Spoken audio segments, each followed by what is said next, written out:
Sa number 3, may duha karon ka mga grupo nga nagahingyo sang cease and desist order batok sa palm plantation project sa Banwa sang Candoni. Governor Eugenio Jose Lacson nagtala na sang monitoring team para sa environmental compliance sang abunga proyekto.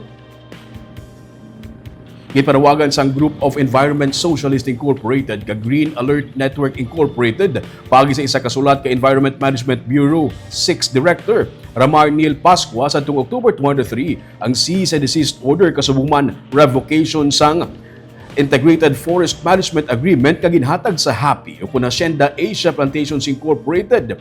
Ilagin sa linga ang natungdan nga proponent sang palm oil plantation sa Barangay Katuslao sa Candoni ang wala naka-apply sang Environmental Compliance Certificate gikan sa EMP. Nakasaad sa EO ni Lacson nga ang DNR ay nag-approve sang Comprehensive Development Management Plan sang HAPI sa idalom sang IFMA para sa oil, agricultural kag agroforestry operations. Subject ini sa regular monitoring sa pagpasiguro sa ilang compliance sa environmental laws and regulation.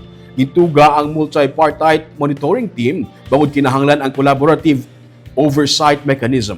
Ini ang nagalakip sa nagkalain-lain nga mga stakeholders kaangay sang government agencies, project proponent, NGOs, local communities, environment experts, kag iban pa. Ipasiguro sini ang transparency, accountability, kag pagpatuman sang environmental safeguards.